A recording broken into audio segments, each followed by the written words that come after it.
Армысыздар, Атамекен бизнес эфирінде эксклюзив бағдарламасы және бүгінгі біздің қонағымыз Қазақмыс барлау жауапкершілігі шектеулі серіктестігінің бас директоры Ғалым Нұржанов. Ғалым Жамбавил, ассаламағалейкум. Бірінші ретте сізді осы ұйымның 5 жылдық мерейтойымен шын жүректен құттықтаймын. Яғни Қазақмыс барлаудың жалпы елімізде пайда болуы, геологиялық барлау жұмыстарына серпін берді. Бастапқыда компания құрылған кезде мақсаты Қазақмысқа 2030 жылға дейін 5 миллион тонна көлемінде мыс қоры бар жаңа кен орындарын ашу болатын. Жалпы Қазақмыстың минералды шикізат қорын ұлғайту қалай жүзеге асырылды? Рахмет құттықтауларыңызға. Шын айтқан кезде шамалы тарихқа кететін болсақ, барлау құрылғанына, Қазақмыс барлаудың құрылғанына 5 жыл болды. Бірақ бұл компания нөлден пайда болған жоқ. Бұл яғни бұрынғы Қазақмыс Drilling, сосын Қазақмыс Exploration деген компаниялар болды. Соларды қосып, осындай өзіміздің осы геологияда тек қана жаңғыру емес, осы қазақша атқа көшу болды. Біздің жоспарымыз сол Қазақмыс барлау деп, содан біздің компанияның аты пайда болды.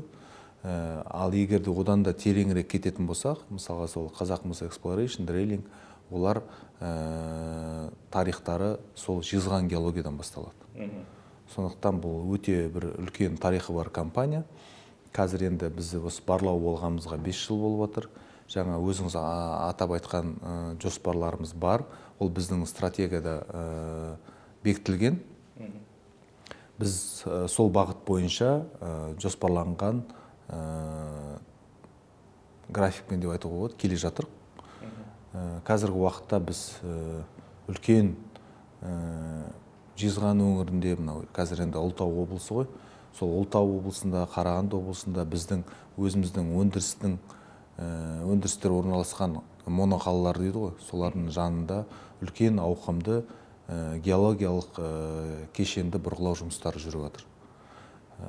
Ол мысалға атап айтатын болсақ, жаңағы біздің Жезқазған, Сәтпаев, Балқаш, сосын мынау біздің Саяқ, Қарқаралы маңдары, солар өте терең зерттеліп жатыр.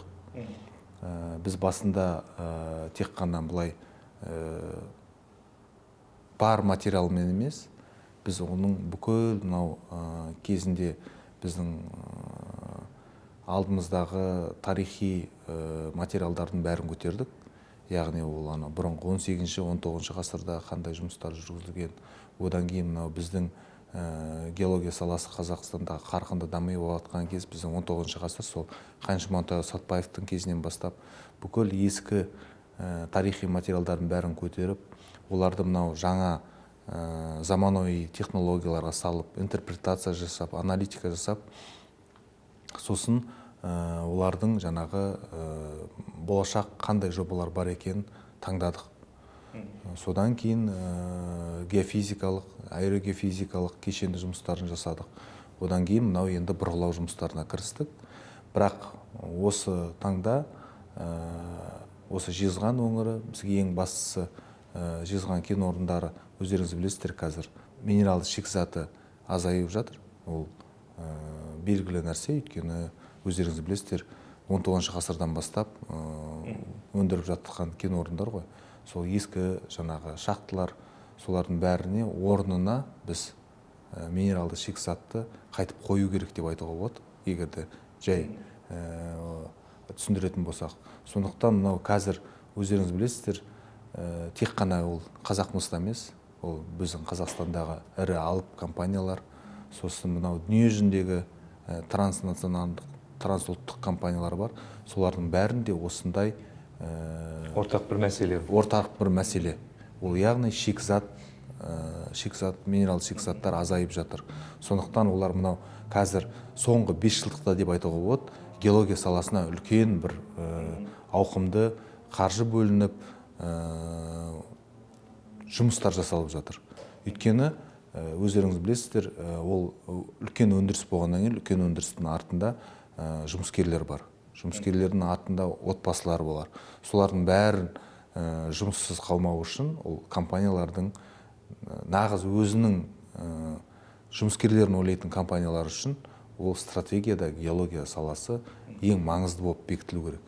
Соның бәрі осы біздің компаниялардың жаңғыруы, Қазақмыс барлау деп аталуы, қайтып жұмыс жүргізуі сол мәселеге байланысты деп айта аламын. Жаңа Ұлытау облысын айта кеттіңіз. Енді бұл өңірдің минералды шикізат қорын арттыру үшін осындай бір ақпарат болды. Геологиялық жұмыстарға 2022-2025 жылдар шамамен 11 миллиард теңгеден астам қаржы бөлінеді. Бұл міндет Қазақмыс барлау компаниясына жүктелген. Қазіргі таңда осы өңірде және басқа облыстарда нақты қандай барлау жұмыстары жүргізілуде? Қазір осы сіз айтқан кешенді геологиялық барлау жұмыстарына 11 миллиард теңге бөлінді 25 жылға шейін. Біз мысалға өзіміз қазір Қазақмыс барлау осы біздің өндірістер орналасқан моноқалалардың жан-жағында 47 жобаны іске асырып жатыр. 47 жоба іске асырылып жатыр. Соның ішінде бүкіл ел бойынша да 47? Бүкіл Қазақстан бойынша біз тек қана мынау Ұлытау өңірі емес, Қарқаралы, Саяқ емес, тағы да басқа біздің оңтүстік, солтүстікте біздің тағы да бір жаңа қазір шетелдік тілмен айтқанда Greenfield дейді жоба. Жаңа жобалар, яғни ол кезде ізденіс жұмыстары жүргізілмеген. Сондықтан сондай жобаларға атсалысып, қазір жұмыс жүріп жатыр, геологиялық жұмыстар. Бірақ енді атап айту керек бұл мәселені. Бұрынғы 19 ғасырда мысалға оңай жердің бетінде жатқан 300 метрге шейін мысалға кен орындар оңай табылды деп айтуға болады. Өйткені ол уақытта енді бізде Қазақстанның жерінде үлкен өндіріс жұмыстары жүрілмеген уақыт. Сондықтан. Ал бірақ енді қазір де кен орындар табылып жатыр, бірақ бәрі шатастырады. Мысалға кен орнын табу оңай. Ол бұрғылап, мысалға кен орнының мыстың немесе алтынның құрамы төмен болса да, бірақ ол есептеліп балансқа қойылса мемлекетке, ол кен орын болып аталады. Бірақ ол кен орынды ары қарай өндіре ала ма? Ең басты мәселе осы. Өйткені ол жаңағы құрамында алтынның немесе мыстың, мырыштың, қорғасының көрсеткіші төмен болса, ол экономикалық тұрғыда пайда келмесе, ол жоба болып жата береді, кен орын болып. Сондықтан қазір мысалға осы кен орынды біз мысалға қазір бізде 1-2 кен орын пайда болады, Алла қаласа. Біз оның бәрін есептеп, мынау келесі жылы 1 сәуірге дейін геологтар күні қарсаңында. Геологтар күні қарсаңында соған жобалап отырық, балансқа қоямыз деген ойымыз бар. Бірақ біз оған дейін үлкен ғылыми жұмыстар жүргізіп жатырық. Өйткені біз өздеріңіз білесіздер, бізде өзіміздің өндірісіміз болғаннан кейін, Қазақмыстың өндірістері болғандықтан, біз ол кен орынды алып, жаңағы геология комитетіне барып, балансқа өткізіп қойып қарап отырмаймыз ғой. Біз оны айналымға жіберуіміз керек. Яғни тау-кен жұмыстарын бастап кетуіміз керек. Сондықтан біз оған ғылыми тұрғыда үлкен әдістемелік жұмыстар жасап жатырық. Яғни оған қандай технология табуға болады. Сосын ол технологияны өзіңіз білесіз, қазір көп жерлерде ол лабораториялық кешенде ғана жұмыс істелінген нәрселер ғой. Оны ары қарай ертең біз үлкен байыту комбинатын салсақ, ол ары қарай іске аса ма? Сонда үлкен бір әдістемелік жұмыстар жүргізіп жатыр. Соның бәрі бір жаңа геологиялық барлау кешенді жұмыстар ғой. Соған кіргізіп, соған ішті айтқан кезде жақсы бір нәтижелерін алып жатыр, соған қуанып жатыр. Соның нәтижесі жүрген сайын біздің көңіліміз көтеріледі. Өйткені геологтар тек қана барлап емес, геологтың өзі ол ғылым ғой. Ғылым болғаннан кейін ол ғылым әрі қарай дамыған сайын біздің көңіл күйіміз көтеріңкі болады. Рахмет. Енді кейбіреулері әрине жаңа айта кетіңіз, 2 кен орын пайда болады деп. Көбісі енді кейбіреулері үміт үзіп бастайды ғой. Көптеген кен орындар ашылды, мысалы олардың көлемі азайып жатыр. Бірақ тағы бір ғылым туралы айта кетіңіз. Бір үлкен жобаны қолға алдыңыз, геологиялық кластер. Бұл жобаның қазір құрылысы қалай жүріп жатыр және қысқаша оның маңыздылығы неде? Мен сізде Фейсбуктан қарадым, әрдайым осы кластердің керектігін елімізге айтып жатсыз. Бұл енді геологиялық кластер деген жаңа ғылым туралы бастап кеттім ғой. Соның жалғасы деп айтуға болады да. Өйткені өздеріңіз білесіздер, ғылыммен айналысу үшін саған жағдай жасалу керек. Ең бастысы жаңағы геологтар ғылыммен айналысу үшін оларға жағдай пайда болмай, олар ары қарай өздерінің істерін дамыта алмайды. Сондықтан мынау біздің Қаныш Имантайұлы Сәтбаевтың қара шаңырағы деп айтуға болады. Сол кезде жезқазған геологиясы пайда болды. Сол кісінің ұсынысымен. Сол жезқазған геологиясы экспедициясы кезінде осы 90 жылдары приватизация кезі дейді ғой. Сол кезде әркімнің қолына кетіп қалды. Мен басты мәселелердің бірі осы болды. Осы компанияға келген кезде сол кісілермен келіссөздер жүргізіп, сол біздің жезқазған геология экспедициясының жерін 7,7 гектардан құрайды, соны қайтарып алу. Соны жаңағы келіссөз жүргізіп, әркіммен әртүрлі сомаға келісіп, біз соны қайтардық. Сол енді өндіріс базасы ғой енді жезқазған геологиясының. Соның ішіндегі жаңағы тозған ғимараттар болды, кезінде жаңа саманнан салынған ғимараттар болды, ескі 19 ғасырдың басында салынған. Солардың бәрін сырып тастап, қазір орнына заманауи керн қоймасын салып жатырық. Сосын үлкен жаңадан ғимарат салып жатырық. Ол кезде яғни лаборатория болады, АЛС деген дүниежүзілік бірінші нөмірдегі компаниямен. Сосын геофизика лабораториясы болады. Кеше ғана міне біздің жігіттер Америкадан сапардан келіп отыр. Колорадо School Mines деген, ол біздің металлургия, тау-кен металлургия саласындағы нөмір бірінші университет дүние жүзінде. Сол кісілермен келісімге отырып, бізден геофизикалық лаборатория. Бұл геофизикалық лаборатория, енді бір мақтап айтып кетейік, осы орталық Азия мен ТМД елдерінде ондай заманауи лаборатория жоқ. Сондықтан сондай ашамыз. Сосын ішінде енді өздеріңіз білесіздер, жастарды, балаларды басынан бастап тәрбиелеу үшін үлкен геологиялық музей салғымыз келіп отыр. Сосын жас мамандарға келіп жұмыс істеуіне, басқа жақтан келгенде білесіз, оларға да жағдай жасамаса, жастар келмейді. Біреулер отбасымен келгісі келеді, біреулер үйленбегендер өз басы, оларға жатақхана, кампус дейді қазір, сондай салып жатырық. Соның ішінде ең бастысы осы ғылым дамысын деген. Өйткені неге деп ойлайсыздар, осы экспедицияда істедік. Өйткені біз қаланың ортасынан да жер алып салуға болатын еді. Бұл біздің геологтардың қара шаңырағы болды. Өйткені бұл экспедиция, бұл 19 ғасырда тек қана біздің Қазақстанда емес, СССР бойынша, кеңес одағы бойынша бірінші салынған экспедиция, геологиялық экспедициялардың біріншісі болды. Сондықтан бұл пайда болған жер.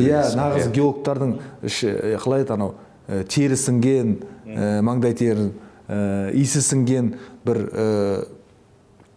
кешенді бір экспедиция болғандықтан, соның орнына жаңадан бізді осы кластерді салып, сол енді шаңырағы деп айтуға болады, геологтардың қара шаңырағы. Сол жерде ары қарай ғылымды дамытса, мен ойлаймын, ол іске асады деген. Сондай оймен жасалынды. Рахмет, керемет жоспарлар, әрине болашақ геологтар сезінсін дейсіз ғой, жалпы бұл геологиялық саланың маңыздылығы. Енді бұл саланың маңыздылығы, бұл салаға көңіл бөлу туралы мемлекет басшысы айтқан болатын. Қасым-Жомарт Кемелұлы Тоқаев Қазақстан халқының жолдауында, мысалы, геологиялық барлау ісі айрықша назар аударуды қажет етеді деп атап өтті.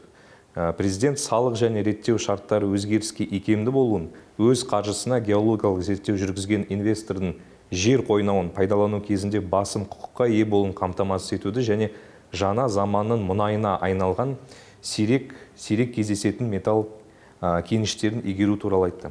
Сіздің енді жеке пікіріңіз, бұл президент айтқан сөздерін қалай жүзеге асырылуға болады? Енді өте қуанам бір жағынан, өйткені біздің еліміздің басшысы, президентіміз осындай геология саласының құлдырап баратқан осылай үлкен мәселе ретінде көтергеніне, өйткені расында да геология саласы бір жетім бала сияқты да, бір министрліктен бір министрлікке өтеді. Сол өздеріңіз білесіздер ғой, бір министрлікке өткен сайын бір 5-6 айға ол жұмыс тоқталып қалады. 2 жылдың ішінде 3 министрлік өтті ғой. Қалғанын ары қарай айтпай-ақ қойын. Сондықтан мынау геология саласы қазір бір үлкен үрдіс беру керек. Көбісі түсінбейді, мынау қандай өндіріс болса да, геологтарсыз жұмыс жүрмейді ол. Өйткені сен Барлығы оны осыдан минерал басталады. шикізатын өсірмеу. Мысалға сыртта Австралияда мынандай мақал сияқты не бар да, орысшасын айтайын, сосын қазақшасын айтайын. Если пожалеешь геологу $1 миллион, можешь потерять 100 миллионов деп. Ол яғни мынау барлау жұмыстарына, геологиялық жұмыстарына сен өз ақшаңды аясаң, болашақта сенің өндірісің ары қарай дамымайды деген сөз. Сен оған ертең минерал шикізатын бітіп қалса, өзіңіз білесіз, мысалға қазір анау біздің құлдыраған уақытта арқалығымыз қандай болып қалды, Қаратау, Жанатасымыз қандай болып қалды. Мына біздің Сатпаевпен жезғанда сондай болып қала жалдады. Уақытылы 12-ші жылы мынау үкімет тұрғысынан үлкен кешенді қаулы қабылданды. Осы қайтып осы өңірді жандандырып, геология саласына, барлау жұмыстарына ақша бөлінсін деп. Соның арқасында қазір мынау екінші тыналыс дейді ғой. Сол Ұлытау өңірінде сондай болып жатыр. Соның арқасында қайтып облыс болып жатыр. Сондықтан біздің президентіміз көтеріп жатқан мәселе өте дұрыс деп ойлаймын, өйткені біз оны қолдаймыз, геологтар. Оны көптеген ірі компаниялар да қазір қолдап жатыр. Геология саласына ақша бөлініп жатыр, мысалы там Casting Exploration дейді, ERG Exploration дейді, компаниялар құрылып жатыр. Олар да геология барлау жұмыстарына үлкен ауқымда ақша бөлініп жатыр. Сосын мынау тағы да осы біздің Қазақстанда junior дейді ғой, жаңағы жаңадан құрылған кішігірім геологиялық барлау компаниялар пайда болып жатыр. Бірақ осының бәріне біз осы 2 жыл болды, соңғы кезде көтеріп жатырық. Мынау геологиялық компаниялар неге дамымаған кезінде? Біз оның бәрін осы аналитика жасап нетті. Өйткені оларға лизинг бермейді, оларға кредит бермейді. Кредит берсе жаңағындай 2-3 есе оған тиімді емес. Соның бәрін шетелдерде, мысалға, осындай дамып келе жатқан жаңа өз еліне пайда түсіретін компанияларға үлкен лизингтер беріледі. Мысалға, кезінде БРК, олар БРК-да осындай лизинг беруге бір пункт болған екен. Соның өзін алып тастапты. Қазір мысалға геологиялық барлау компаниялар жанданып, жаңа технологиялар сатып алғысы келсе, ол да жоқ. Сондықтан мынау осы президенттің тапсырмасынан кейін мен ойлаймын, осындай басқа да жаңағы банктерге серпін болады деп ойлаймын. Сондықтан біз оны қолдаймыз толығымен. Біз енді жаңа президентіміз кеше су мәселесі туралы көтеріп жатыр, үлкен. Сол мысалға біз қазір жаңа айтып кешенді жұмыс жасаған кезде геологиялық біз жаңа 2 кен орынды Алла қаласа осы келесі жылы балансқа қоямыз деп жатырық қой. Сол 2 кен орын жанынан біз су, ауыз суын, сосын техникалық суын мәселесін шешіп қойдық. Бір компания үйтіп шешпейді. Өйткені біз жұмыс жасап, анау қор пайда бола бастаған кезде, сосын біз анау жыл сайын кішігірім технологиялық әдістемелер жасаймыз ғой.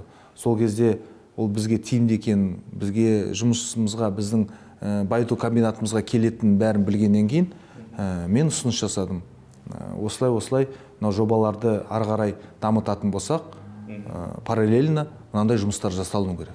Ол яғни инфраструктура, сосын су мәселесі. Сондықтан біз жұмыс істеген жерлерімізде кейде осы ауыл жақын арада орналасқан ауылдарға, сосын мынау қыстақтарға отырған адамдарға көп көмек жасаймыз. Сай-саладан өтетін жолдардың бәрін жаңғыртуымыз, көпір жасап береміз. Біз жүрген жеріміздің жан-жағын жинап кетеміз. Тек қана өзі отырған жерімізді емес, соның қасында жолдың бойы болса, ауылдың бойы болса, сол жерлерге үлкен жұмыстар жасап, біздің артымыздан кейін ертең айтып жүрсін, мынау геологтар деген мықты кісілер екен.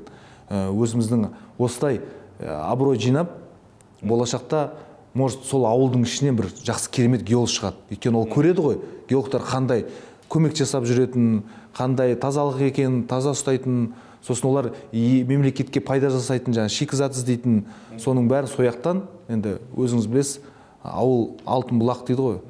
Мүмкін екінші Қаныш Сатпаев жүрген шығар, бір тайдың үстіне барып шапқылап. Сол ертең болашақта біздің елімізді жоғары беделге көтеретін бір академиктер пайда болатын шығар. Соған тілектеспіз. Біз тілектепсіз, Ғалым Жамбайұлы. Сонымен қатар мемлекет басшысы жолдауында ірі көлемде жеке инвестициялар тарту осы геология саласының әлеуетін ашуға барынша көмектесетінін де айқындаған болатын.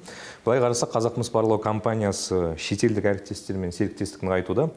Мысалы, әлемде алып компания осы салада 3-ші орын алатын Рио Тинто ұйымы жезқазғанға келген болатын, жұмыстармен танысты. Жалпы мақсат қаражат тартып бірлескен жобалардың тұсауын кесу ме, немесе осы серіктестіктің мақсаты қандай? Бұл енді сауалыңыз өте дұрыс, керемет. Енді бұл бізде немесе тәжірибе жинау. Терең жатыр. Бұның тарихы терең деп айтуға болады. Бұл біздің стратегиямызда, компаниямыздың жақсы бір бөлек пунктпен бекітілген. Менің ойым, өзімнің, менің әріптестерім соны қолдады кезінде. Бұл тек қана бір-бірімен тәжірибе бөлісу емес, әрі қарай серіктестікті дамыту. Өйткені өзіңіз білесіз, қазір уақытта жаяудың шаңы шықпайды дейді ғой, жалғыз адамның. Ол серіктестік, үлкен серіктестік, өзіңмен тең. Сондықтан мынау жаңағында үлкен алып компаниялармен жұмыс істеп жатыр. Тек қана Рио Тинто емес, First Quantum деген Канада компаниясы бар. Сосын Гонконгтың бір Зинжин деген компаниясы бар, Қытайда жұмыс істейді, Сербияда жұмыс істейді, жаңағы Латын Америкасында жұмыс істейді. Бұлардың технологиялар керемет енді. Сондай технологияларды олар сосын анау адамға бере салмайды ғой. Олармен бірінші достасып, оларды біз Қазақстанға шақырдық. Олар келді, біздің жерімізді көрді. Сосын мынау салынып жатқан жаңағы кластерімізді көрді. Олар аң-таң болды, шын айтқан кезде. Өйткені Рио Тинтода бар, First Quantum'да жоқ. И ары қарай басқа компанияларды көрсеттік, кімде бар екен. Жаңа First Quantum'ның өзі ойланып кетті. Сіздер өте терең бастап жатыр екенсіздер деп. Сондықтан шын айтқан кезде анау не дейді ғой, сыйлай бастады, басқаша сыйлай бастады. Өйткені олар ойлайды ғой, Қазақстанға келсек, олар бізден қалып қойған деп. Енді мен олардан сұраймын ғой, сендерде қандай не бар деп. Сөйтсем олар айтады ғой, бізде осындай типтес кен орындарды бір-біріне қосып, алмасып жатыр. Соның 5-ші дәрежесіне жеттік дейді. Сөйтсем жаңағы 5 типтік кен орындарды бір-бірімен біріктірген екен. Біз 36-ға көштік. Жезқазған өңірінде, мысалға, Жезқазған өңірі өзі былай бай ғой кенге. Сондықтан Жезқазған өңірінде 36 типтес кен орын бар. Бір кен орынның өзінде кеннің 12-15 түріне шейін бөлінеді. Солар бір-бірімен дұрыс қосылмаса, ол қан сияқты ғой жаңағында. Дұрыс қосылмаса, ол извлекаемость дейді ғой, сол өте төмендеп кетеді. Сондықтан соның бәрін бір-біріне типтесіне біріктіру керек. Яғни тәжірибе алмасу және бірлескен жобаларда көретін болармыз. Тағы бір сұрақ, шетелдік инвестициядан бөлек Қазақмыс барлау компаниясы өз қызметін басқа мемлекеттерге ұсынған. Австралияда мысалы барлау жұмыстар жүргізілді, сондай да жаңалық болды өткен жылы. Одан кейін Мысырда геофизикалық зерттеулер туралы ақпарат болды. Жалпы Мысырда осындай жұмыстар жүргізіле ме? Компанияңызды халықаралық компания деп атау бола ма? Енді біз... Мен бір мақала көріп тұрмын, қазақ геологтары Мысырда мысыз деп жүрді. Айтқаныңыз келсін. Біз қазақ геофизика компаниясы деп атауының өзі де осы сырт мемлекеттерге шығып, өзіміздің брендімізбен шығып, өзіміздің сервисімізді көрсетіп, оларды ары қарай оқыту. Өйткені біздің қазіргі осы компанияда жиналған геофизиктеріміздің дәрежесі 5 деп айтуға болады. 5 балмен есептейтін болса. Өте мықты, өйткені біз осы соңғы жылдары қатты дайындадық. Үлкен әдістемелік жұмыстар бойынша ғалымдарды шақырдық. Сосын ол жібердік, Канадаға барып оқыды. Соның арқасында мынандай үлкен дәрежеге ие болдық. Сол бірінші шыққан жобамыз Австралияда Перт қаласының маңында 150 шақырым жерде үлкен ауқымды аэрогеофизикалық жұмыс жасалды. Бізге рахметін айтты. Жаңағындай сол жердегі әкімшіліктен мақтау қағазын алдық. Енді біз осы Мысыр елімен үлкен бір келіссөздер жүргізіп жатырық. Оларда үлкен кешенді жоба пайда болып жатыр, аэрогеофизикалық. Ол шын айтқан кезде бір 60-70% осы Мысыр елінің территориясын қамтитын бір аэрогеофизикалық жұмыс жасайын деп жатыр. Ол яғни үлкен еуропалық дүниежүзілік банктермен жұмыс жасап жатыр екен. Содан келіссөздер бойынша енді қазір шешімін күтіп отырық. Сосын Аман мемлекетімен ол енді сосын мынау қазір еуропалық бір-екі ел бар. Олармен қазір келіссөздер жүргізіп жатырық. Сол елдерге шыққаннан кейін мүмкін біз дүниежүзілік компания деп айтуымызға болады деп ойлаймын. Өйткені біз сыртта бір-ақ елде ғана жұмыс жасадық қой. Сондықтан мынау 4-5 елді қамтығаннан кейін дүниежүзілік компания деп атауға болады. Бірақ енді сол атады деп шалқайып кетпейік, ары қарай деп жұмыс жасайық деп жұмыскерлерге біздің әріптестеріме өтініш жасағанбыз. Сол енді Алла қаласа соның бәрі іске асса, біз қазақ геологтарының, геофизиктерінің қайта жаңғыру деп айтуға болады. Кезінде өздеріңіз білесіз, Кеңес одағы уақыты кезінде біздің геологтар, геофизиктер Африка елдерінде, Латын Америка елдерінің Кубаға шейін барып, соларды үйретіп, сол жақтан кен орындар ашқан. Болғанда кезімізде.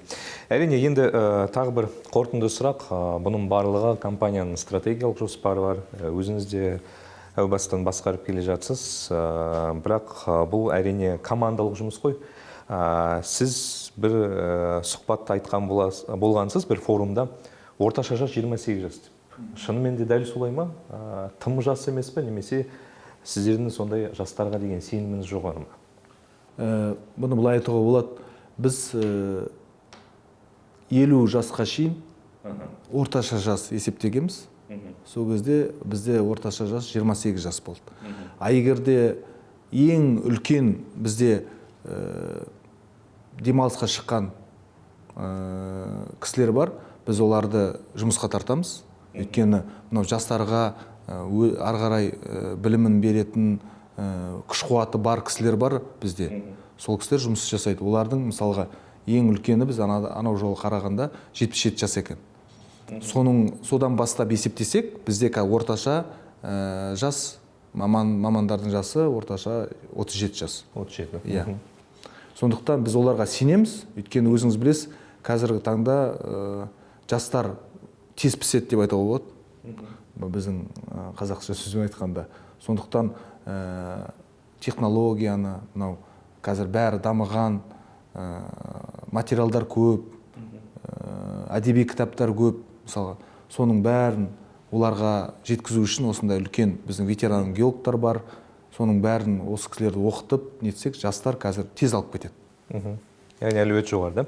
Себебі есімде гранттар да беріп жатсыз, жалпы геологиялық мамандықты таңдаған жастарға, тіпті мектепте оқушыларға олимпиадалар жүргізілуде. Біз әрине бұл барлық жобалардың жүзеге асқанына тілектеспіз. Сізге үлкен рахмет, Ғалым Жұмабайұлы, осы компанияның ала қойған мақсаттары мен атқарылған жұмыстар туралы баяндап бергеніңізге, яғни өз тарапымыздан Қазақмыс барлау компаниясына тек табыс тілейміз. Рахмет. Рахмет сізге. Құрметті телекөрермендер, біз бүгін эксклюзив бағдарламасында Қазақмыс барлау жауапкершілігі шектеулі серіктестігі бас директоры Ғалым Нұржановпен сұхбаттасқан болатынбыз. Атамекен бизнес телеарнасынан алыстамаңыздар.